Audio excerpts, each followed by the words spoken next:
Buenas tardes, hermanos. Vamos a orar. Acompáñenme, por favor, cerrando sus ojos. Pongamos en manos del Señor esta reunión y que el Espíritu Santo nos guíe y nos edifique para terminar este salmo, y que el Señor nos hable a nuestros corazones, porque Él quiere hablarnos cada día en su misericordia. Padre, te damos gracias. Gracias porque nos has tomado como siervos inútiles que somos en estos cuerpos humanos de miseria, Señor, pero que Cristo ha comprado, Señor, con su sangre. Te damos gracias porque no merecemos estar aquí, Señor, pero por tu misericordia, por tu propósito, por tu elección, Señor, que tú, santo, santo, santo, has hecho en cada uno de todos los que estamos aquí, la familia tuya, Señor, mis hermanos y yo, Señor. Te damos gracias, y que esta reunión, Señor, sea una palabra que venga a nuestros corazones para seguir viviendo la vida cristiana, Señor, como este salmo nos ha mostrado en su primera parte, Señor, pero que esta segunda parte, Señor, sea para que nos exhorte y nos redarguya en nuestras cosas que estamos haciendo, Señor, porque tú vienes pronto. Te damos gracias, Cristo Jesús. Amén. Nos podemos sentar, hermanos. Vamos a continuar viendo la última parte de este salmo. Todos los que estuvieron aquí hace posiblemente como un mes que estuve con ustedes compartiendo esta palabra, y que es algo que desde mi corazón, muchos años en esta lectura, he querido afirmar, y que a veces batallo mucho para entender no solamente mi miseria humana, sino ver la última parte, que es la que me exhorta a retomar el propósito que en alguna manera, no lo sé, pero que creo que todavía Dios tiene para mi vida y para tu vida, hermano. Así que yo quiero que te imagines dos escenarios, que visualices en alguna forma en Moisés, hombre de Dios que hizo esta oración, en Moisés que posiblemente está al final de su vida. Posiblemente está él parado en el monte Nebo a sus 120 años, donde Dios le ha dicho: sube ahí a la cumbre del Pisga, porque ahí vas a morir, pero te dejaré ver la tierra prometida. Moisés tiene que sentir pesar en eso. O el otro escenario, posiblemente todavía no llega a esa edad de 120 años, a lo mejor tiene 100 años, pero ya ha visto morir toda una generación, o posiblemente faltan unos cuantos. Imagínate que un hombre llega a la tienda de reunión donde está él ahí, y le dice ese mensajero, a lo mejor viene de la tienda de Isaacar, y dice: acaba de morir el último de la tienda de Isaacar, o de la tienda de Rubén. Moisés fue un hombre que vio un funeral masivo en el desierto. La Biblia dice claramente que de Egipto salieron, en Éxodo 12:37, salió un ejército de Jehová, un pueblo que llevaba niños, mujeres, ancianos, y todos iban hacia el desierto porque el Señor los había sacado de la esclavitud. La pregunta es: ¿hasta qué punto nosotros que estamos aquí hoy situados al fin de los siglos, como dice la palabra, nosotros que hemos llegado al fin de los siglos, 2 Corintios 10:11, esto se escribió para nuestro ejemplo? Lo vimos la vez pasada, cuando vimos todas las capacidades que humanamente son inútiles para vivir una vida sin propósito, para vivir una vida en la cual posiblemente a este punto estemos errando, hermanos. Y estos últimos versículos, estos 5 versículos son rogativas, son súplicas, es un ruego. Y he dividido para su comprensión en 2 puntos. El primer punto, el versículo 13 al 15, es un ruego en el pesar, en tu aflicción o en la aflicción mía. Todos tenemos un pesar en esta vida. Acabamos de oír el Salmo 42, cuando la hermana habló acerca de ¿por qué te abates, alma mía? Y créanme que tanto incrédulos como creyentes siempre estamos en alguna forma de nuestro día a diario en el pesar, en la sensación de ansiedad, en la sensación de preocupación, en la sensación de vacío. El versículo 13 al 15 lo hemos dividido en 2 puntos, como te dije. El primer punto va a ser el versículo 13 al 15 y el segundo punto es un ruego, pero en la promesa. Un ruego en la promesa del Señor. Y va a ser los últimos 2 versículos, 16 y 17. Empecemos, hermanos, a ver este escenario que te platico. Que Moisés, hombre de Dios, en el dolor de su corazón, empezó esta oración, orando con una exaltación, diciéndoles: oh Señor, tú eres nuestro refugio de generación en generación. ¿Se acuerdan el versículo 1? ¿Por qué él menciona de generación en generación? Porque él ha visto que una generación se ha quedado sepultada en el desierto. Una generación ha sido muerta por el juicio de Dios. Y una generación nueva, los menores de 20 años que Dios dejó sobrevivieran para que entren a esa tierra que Dios ha permitido, esa generación está viva. Y esa generación posiblemente, si es un escenario o el otro escenario, está a punto de empezar a marchar hacia la tierra de la abundancia que Dios ha prometido. ¿Estaremos nosotros en este tiempo de nuestra vida cristiana viviendo la abundancia que Jesucristo dijo en Juan 10:10? Yo les he traído vida en abundancia. Yo creo que muchos de nosotros podríamos dudarlo, podríamos estar pensando: me he perdido de muchas cosas. Pero hermano, aún hay tiempo. Por eso el Salmo, el eje central, el verso clave es el versículo 12. Y te lleva a pensar, ¿qué vas a hacer con los años que te quedan? Porque, hermano, aunque seas joven, aunque aquí hay jóvenes de 30 años, incluso de 17, 18 años, hay jóvenes, hay bebés. Bueno, pero lo importante es no saber nosotros cuántos años vamos a vivir, sino qué voy a hacer con el resto de mi vida. ¿Qué voy a hacer con las horas que empleo al día en mi vida? ¿Las voy a vivir en una vida de despropósito y como el mundo manda? ¿O la voy a vivir como Dios me creó para ser un siervo, para realmente acudir a esa obra que Dios manifestó y que quiere confirmar en tus manos, hermano? Él quiere confirmar la obra en tus manos. Él ya hizo la obra principal. Ahora lo que Él desea es que la obra que Él quiere hacer en el final de tus años se confirme, se cumpla. Y muchos, desafortunadamente, podríamos quedar tendidos en el desierto. Por eso se escribió esto: vuelve, Señor, ¿hasta cuándo? Compadécete de tus siervos. Moisés está afligido. ¿Será que está en la tienda adentro, postrado, orando? Porque esa generación, le acaban de decir, acaba de fallecer el último de esa generación. ¿O será porque él ha visto claramente que la generación nueva, los jóvenes que están ahí afuera, que están a punto de salir, no quiere que sufran la misma situación? Es una oración que todo ser humano tiene, en el sentido de su conocimiento de Dios. Porque cada religión, cada persona conoce a su manera a Dios. Hay quienes dicen: yo estoy bien con Dios, si es que mencionan a Dios. Yo estoy bien conmigo mismo. Vivo mi alma como me guía. Yo no hago nada mal a nadie y simplemente lo único que hago es aprovechar lo que la vida me da. El desierto, hermanos, es una figura que la Biblia usa mucho y principalmente Dios la usó para sacar de Egipto un pueblo. Pero lo que no pudo sacar el Señor, porque el hombre no quiso, porque somos así, aún como cristianos, es sacar al Egipto de tu corazón. Nuestro Egipto, hermanos, no es este mundo. Nuestra ciudadanía está en los cielos. Dentro de unos años vamos a morir, hermanos. Seas joven o seas mayor como yo, estamos viviendo los años últimos que nos quedan. Yo cumplí 63 años este 19 de septiembre. ¿Y sabes qué, hermano?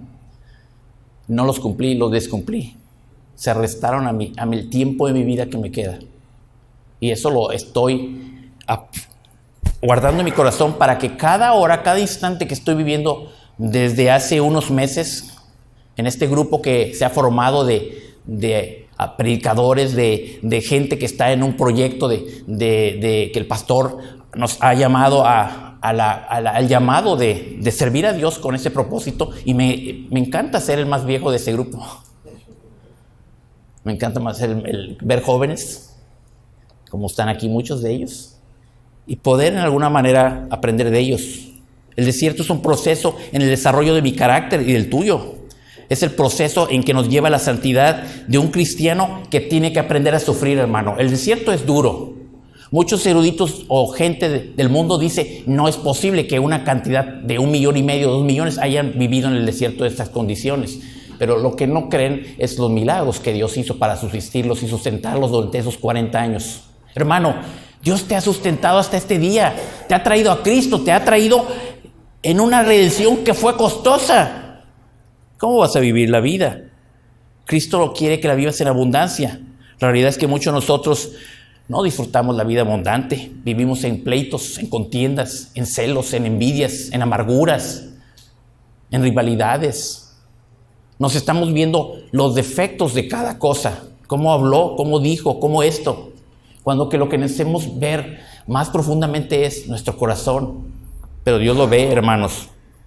Moisés dice, vuelve, Señor. ¿Será que Dios se alejó de esa generación? ¿Será que Dios realmente se escondió? ¿Será que Dios realmente los quiso dejar que se quedaran ahí tendidos en el desierto?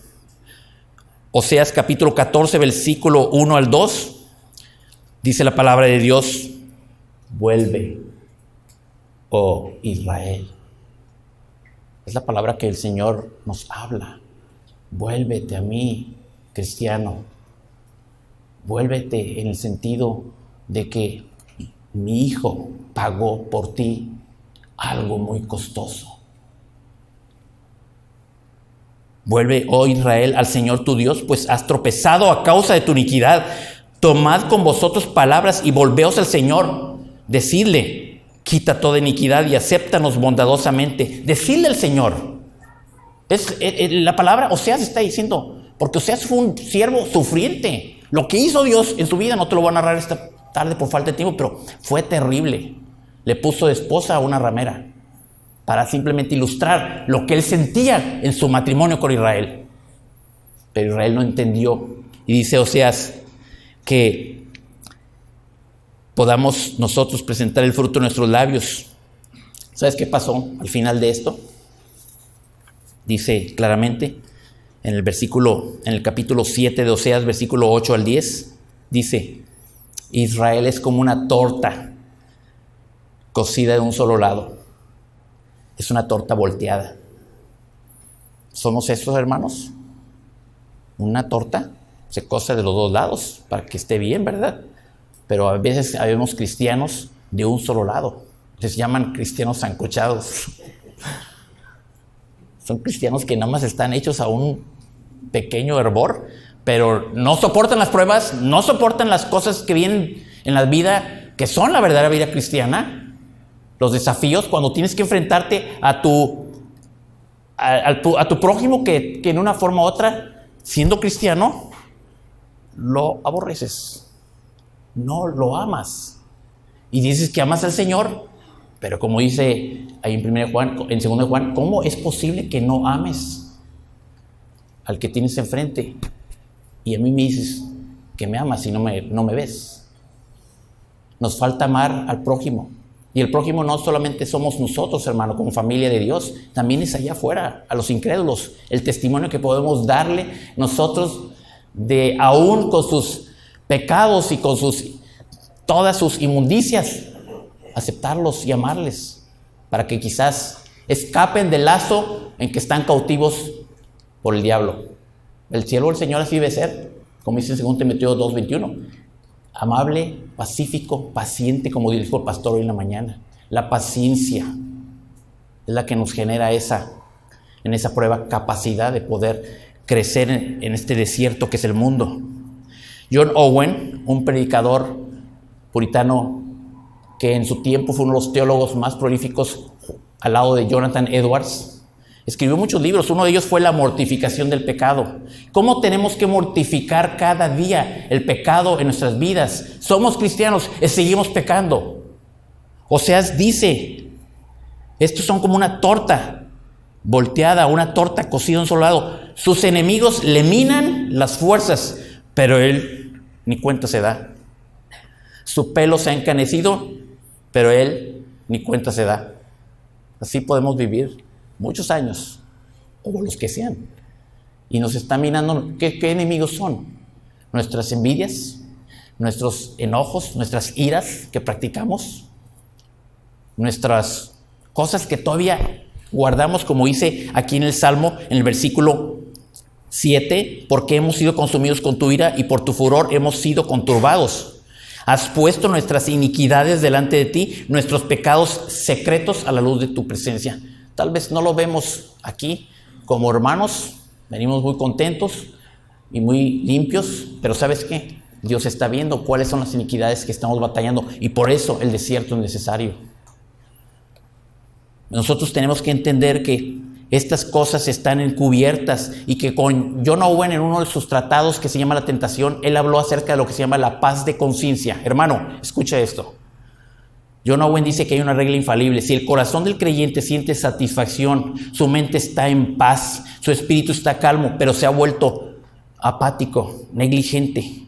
Su vida cristiana se ha vuelto formal, ritualista. Vienes a la congregación, pero lo haces de una forma que no sientes pasión.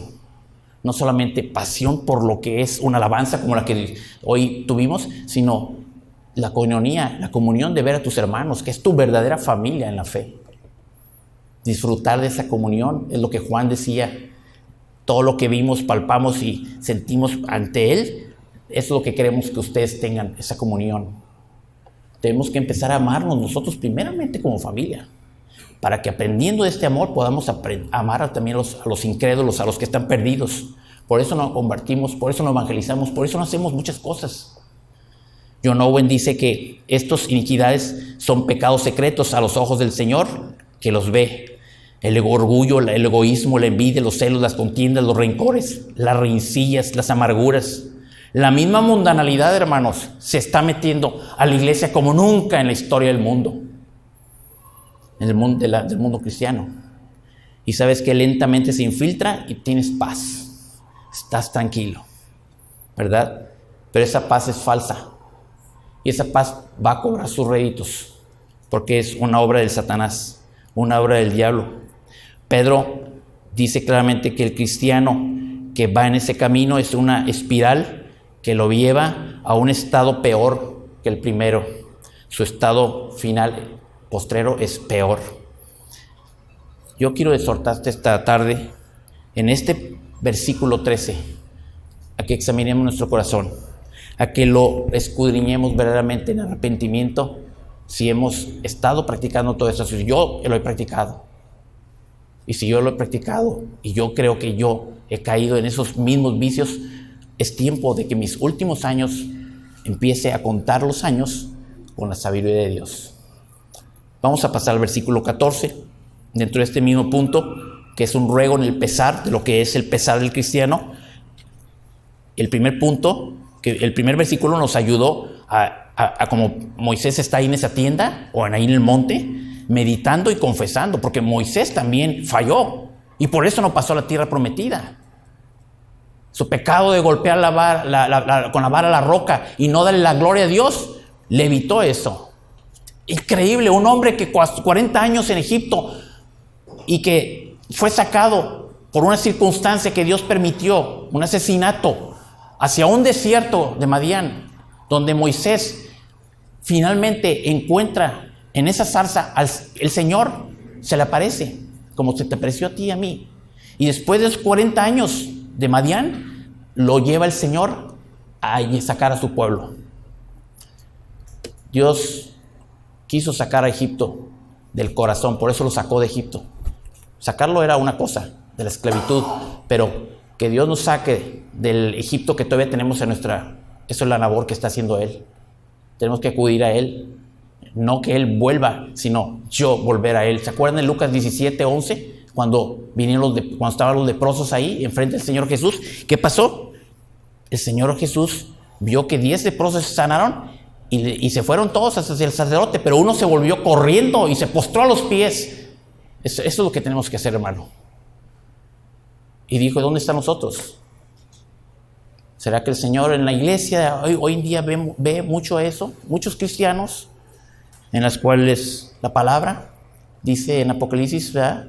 Tú que tienes nombre que vives, pero estás muerto. Arrepiéntete de tus obras. Todos tenemos que caminar. Yo primero, hermanos.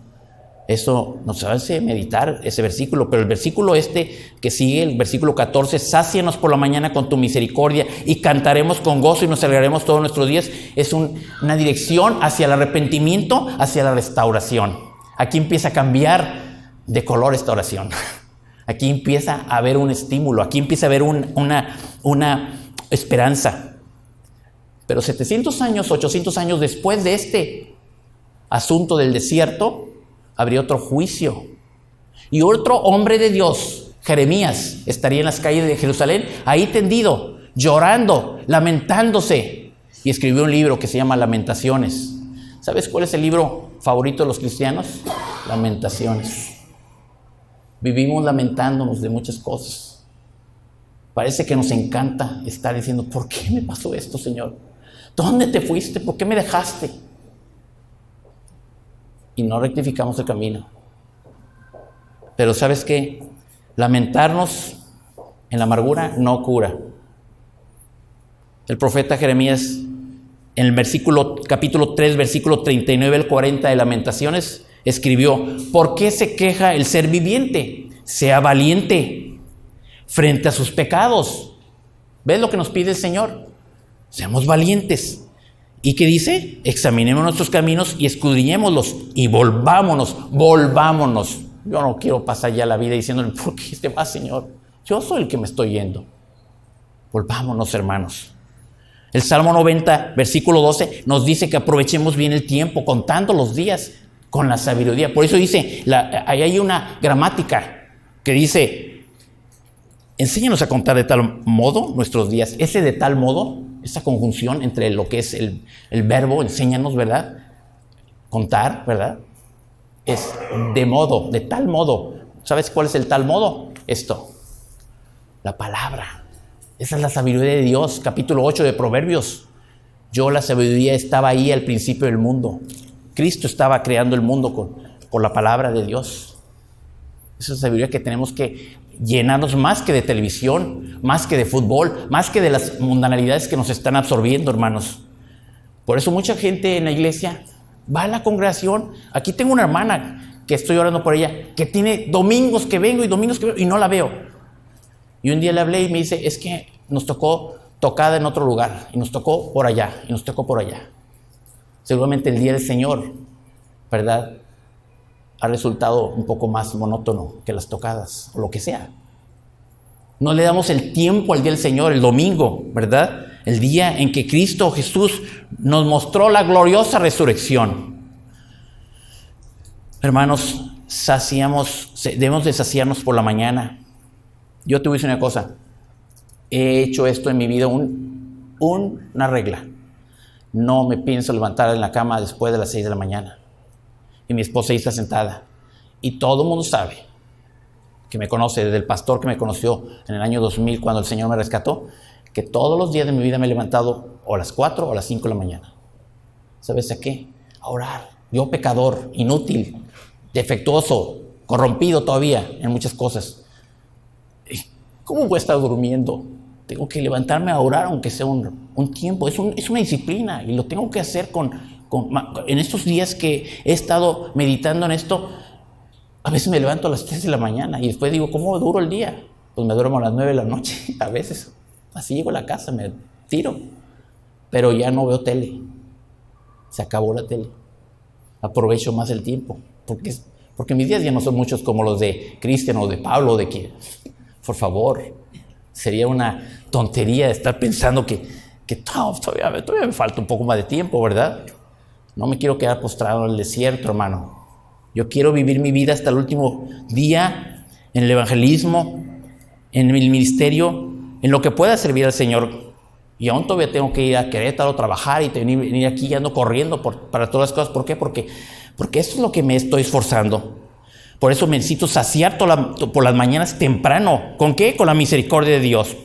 Y mi vida está empezando a cantar y a tener ese cántico y ese gozo dentro de mí.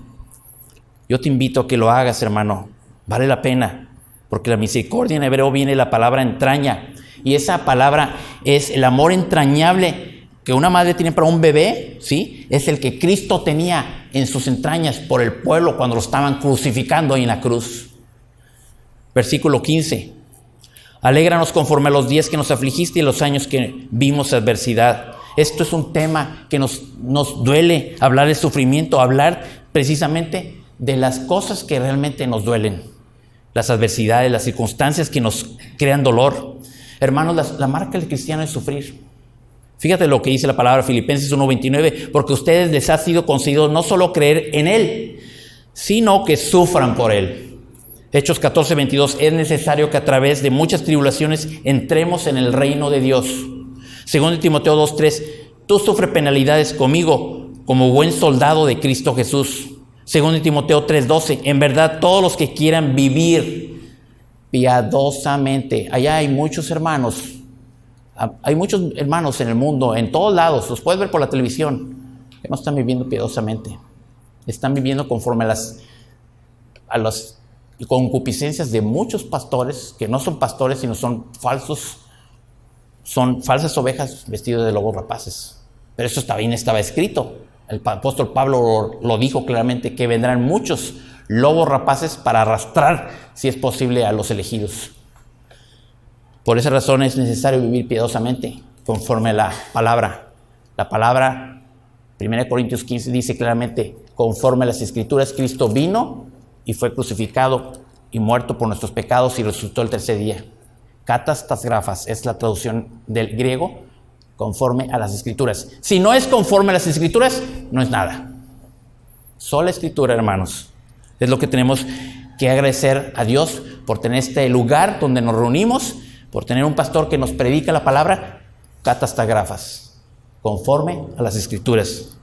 Esto de alegrarnos es lo que nos importa, no como en las iglesias que a veces la prosperidad es lo que les importa. Esa no es alegría, es una alegría efímera que se va a esfumar como la neblina, como dice Santiago, ¿verdad? ¿Por qué? Porque además los años que hayamos sufrido fueron valiosos para nuestro carácter. Yo te invito a que la próxima vez que oremos al Señor por estas circunstancias, le demos gloria a Él. Ha permitido eso para que mi carácter vaya creciendo en el sufrimiento. Porque si Dios nos diera un lecho de rosas, ¿cómo podríamos salir de todas estas cosas que todavía arrastramos? Que John Owen dice claramente, es necesario luchar contra el pecado, odiar al pecado, aborrecerlo. Pero aún todavía lo acariciamos y tenemos que pensar. Quiero terminar este punto hablando de que realmente nosotros fuimos escogidos no para estar sentados aquí, sino para servir a Dios. Ve a Levítico, por favor, 25:55, por favor. Y quiero que lo leas tú, porque a veces son palabritas que están por ahí en el Antiguo Testamento que dicen, es que esas son para los hijos de Israel que estaban como sacerdotes y como levitas. No. Israel es la iglesia del Señor, hoy en el Nuevo Testamento. Y nosotros como iglesia necesitamos no solamente madurar en el concepto de lo que es iglesia, sino crecer en ese concepto para que realmente entendamos que somos una familia. Los que estamos aquí y los que estuvieron en la mañana somos una familia. Y somos familia de los hermanos que estén en la doctrina sana en cualquier otra iglesia del mundo. Y por lo tanto, eres un siervo. Pues los hijos de Israel, versículo 55 de Levítico 25, dice, son mis siervos. Siervos míos son a quienes saqué de la tierra de Egipto. Yo soy el Señor vuestro Dios. Eso es lo que eres, hermano, un siervo. El problema es que el siervo tiene que servir. El problema es que el siervo no solamente tienes que ir a las misiones. Eso hay llamados específicos, hay diversidad de operaciones, como dice la palabra en Corintios, ¿verdad? Pero hay muchas formas de servir al Señor. Hay muchas formas como se sirve en la iglesia, como se sirve fuera de la iglesia, en la misma casa, ¿verdad? Somos servidores y tenemos que hacer lo que el Señor nos ha mandado hacer. Versículo 16. Manifiéstese tu obra a tus siervos y tu majestad a tus hijos. Hermanos, esto es una reflexión porque esta obra ya fue hecha. Isaías 28:21 dice: porque el Señor se levantará como en el monte Perasim, se enojará como en el valle de Gabaón, para hacer su tarea, su extraña tarea, y hacer su obra, su extraordinaria obra. El proceder de Dios así es. Siempre es de una manera impredecible el entendimiento humano, inexplicable en sus obras. ¿Por qué Jesús escupe la tierra y pone esa tierra en los ojos del ciego? ¿Por qué abre el Jordán? ¿Por qué abre el mar rojo? ¿Por qué se lleva en el vientre de una ballena a Jonás a predicar a Nínive? Hace tantas cosas, Señor, como las que está haciendo en tu vida, en muchas formas de maravillas y milagros que al final de cuentas no nos damos cuenta. Pero yo creo que tenemos que meditar también en esto. El versículo 16 de ese mismo capítulo 28 da la explicación de esa obra. Está un poquito adelante, ya se los había dicho el Señor. Dice: por tanto, así dice el Señor, Isaías 28:16: he aquí pongo por fundamento en Sión una piedra probada, angular, preciosa, fundamental, bien colocada. El que cree en ella no será perturbado. Gracias al Señor que nos trajo en esa redención tan costosa. Pero ¿sabes cuánto costó? El Salmo 49, versículos 7 al 8, dice: nadie puede en manera alguna redimir a su hermano, ni dar a Dios rescate por él, porque la redención de su alma es costosa, muy costosa, y debe abandonar el intento para siempre, para que viva eternamente y no vea corrupción. Las religiones es lo que hacen, no solamente la religión que conocemos, sino también la religión en los musulmanes. Y esto que quieren, redimir almas con sus medios humanos. Pero esa redención ya sabemos cómo fue, costosa, con la sangre de Cristo. Termino el versículo 17 diciendo: sea la gracia del Señor nuestro Dios sobre nosotros. Confirma pues sobre nosotros la obra de nuestras manos. Sí, la obra de nuestras manos, confírmalas. ¿Qué se trata de esto? Se trata que Él ya hizo esa obra extraña.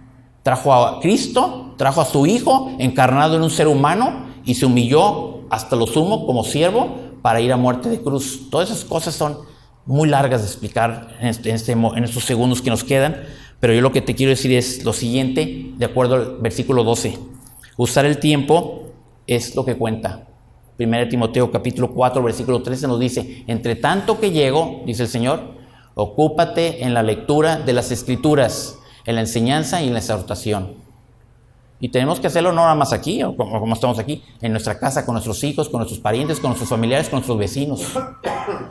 Finalmente, hermano, yo quiero decirte que si alguna aplicación tenemos de todo esto que hemos hablado en estos versículos, de estos ruegos, de estos dos puntos que hemos hablado, lo que es un ruego cuando estamos en el pesar, o un ruego que tenemos que voltear a ver a la promesa que Dios ha hecho en esa obra de Cristo Jesús, esa redención que costó en la cruz su sangre, y esa